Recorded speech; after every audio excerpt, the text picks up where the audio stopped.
What's going on, everybody? LK here. New character, new, not me. I'm still gonna be playing Biken, but Bedman question mark finally dropped. And as usual, in Dragon Ball, I'd usually go through the character's tools, but in Guilty Gear, I tend to look at early matches, and we're gonna be looking at one that I'm thinking about a little bit, which is a Bedman versus Nagoriyuki. And this is the first time we get a look at how the character functions after people are playing them for an extended period of time, right? It's only been a couple hours. Actually, I'm in JST right now, so it's been about like 4 or 5 hours since the character dropped, and we're seeing a lot of stuff from the character. So in this match, I'm going to be both looking at what Bedman is doing, plus giving like my thoughts on what do I feel like is the future of the character and what I think is good is bad, along with some things I've heard from other players. So the main thing is that Bedman has a pretty good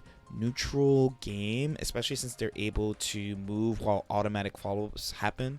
Right now, of course, Bedman's getting rushed down here by Nagoriyuki. This is also the champ, the Evo J champ, right? Evo Japan champ, Gobo playing. Sometimes Nagoriyuki happened just like this, But from what I've seen so far, plus the tools, Bedman's pretty fast, pretty good at converting.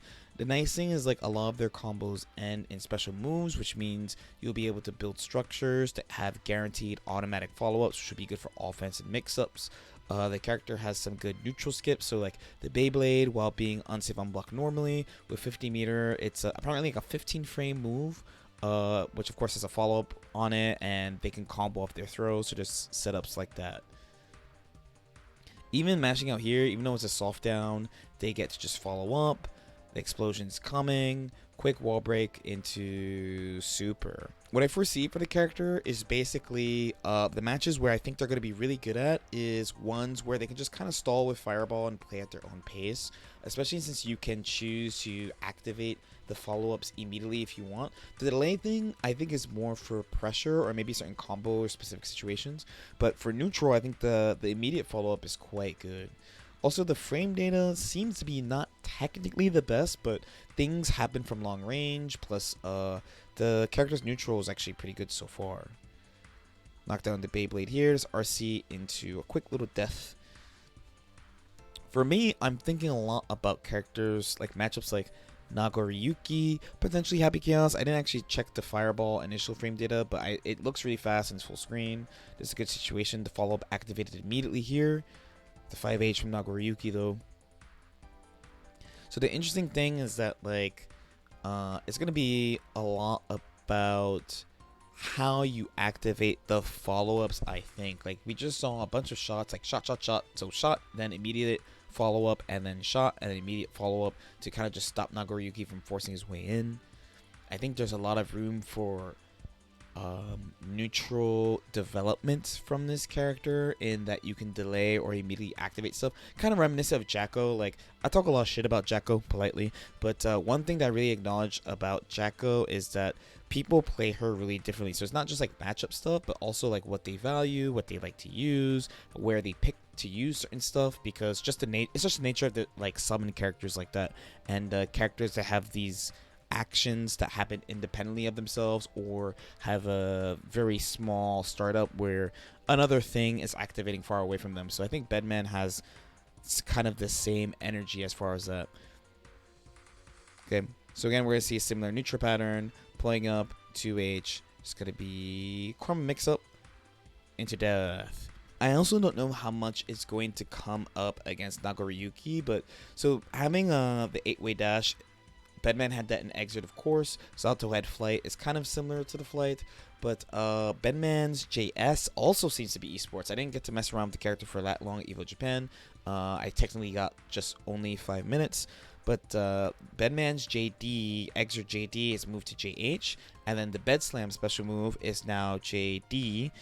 Technically, at a glance, and you haven't seen it really yet, the JD doesn't look great technically. It's kind of reminiscent of the and there it is right there.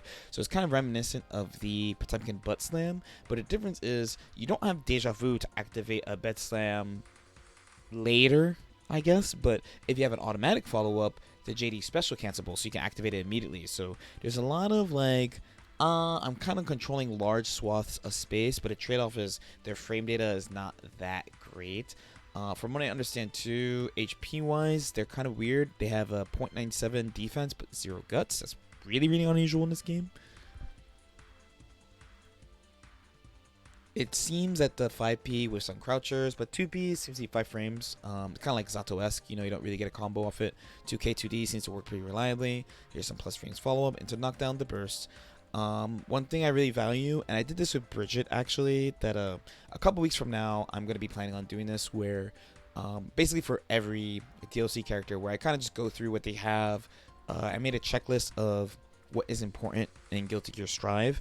And I'm going to do this for Bedman as well, but Bedman has some pretty, it's not very common, but it's pretty common to like the strong characters in the game, where Bedman has, for example, burst into situations, gold burst into situations immediately, where say Baiken doesn't quite have that. And the thing is, I don't really know if arc system works. Honestly, I think they are kind of doing this on purpose, but when I look at my checklist sometimes, this is things like, oh, can the character combo F5D without meter, or can they stall in the air in a scary way?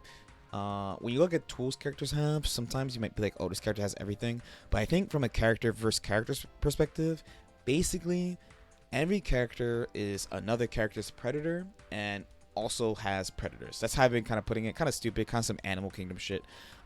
So, for example, like Mei, you know, I think Baiken is really good against Mei, even though Mei has some really good matchups, like against HC, for example, or Chip, for example, characters people don't like that much.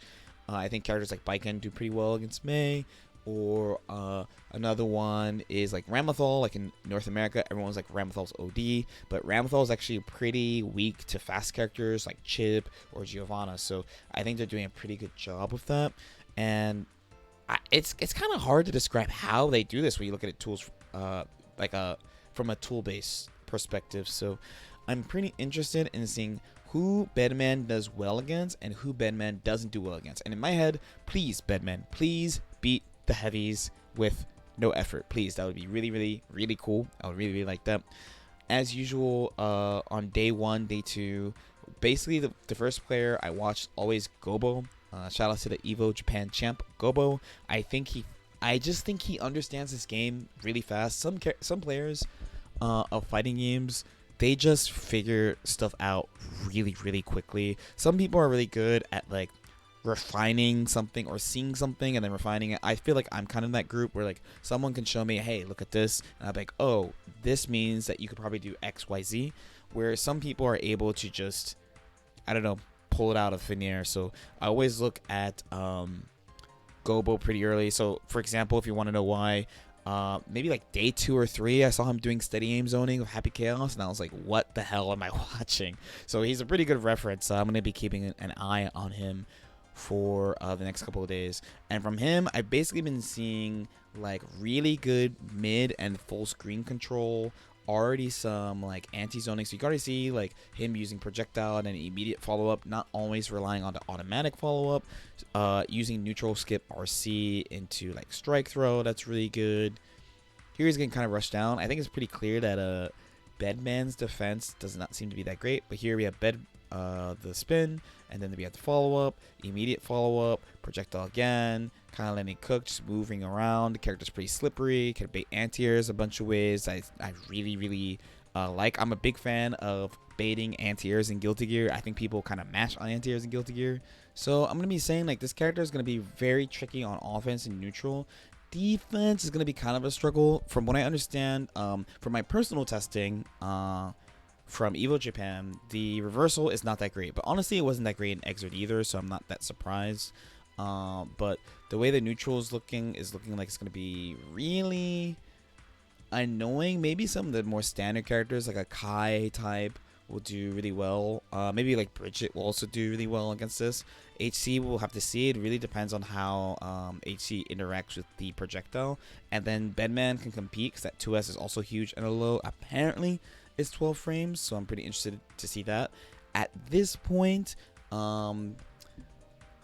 if you think the character's interesting, that's cool. Right now, the main thing I've been interested in as far as new characters is how they interact with the current cast. And in my opinion, I think Bedman is going to be the last relevant character as far as like Evo, like the Evo World coming up in August, unless whoever the final character is like really, really busted. Here we're gonna see another neutral structure like this pulling up.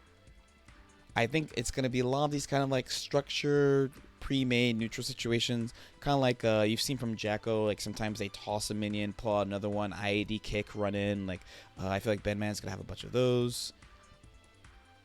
The install seems to be a question mark just because it's not fast. This is going to be death right here. So, again, I'm going to be keeping an eye on this character. I have the impression that a lot of standard characters should be okay as long as they can play from full screen. But this character is going to be super flexible and neutral. It's really going to be an angle of, hey, you need to catch Bedman because they have just way too many ways of like baiting anti-airs, attacking from safe ranges, and pulling up, which I value a lot in this game. Especially for a character like this. Sin is kind of a standard character, so I feel like you could make a day 1, day 2 guide. I actually made a day 1 guide of Biken when she came out, for example. Even though she ended up being a far more technical character than I could have realized,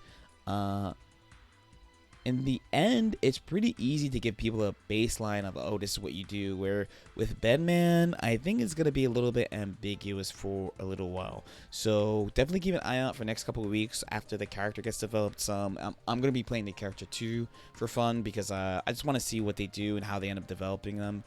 Here's Gobo using the install super for the first time. It seems to, I actually don't even know how long it lasts. I don't know if it's on a timer or if there's a certain amount of automatic follow-ups you can do. I'm gonna have to be looking into that. As usual, by the way, if you guys have any questions or comments, definitely feel free to leave them in the comment section below.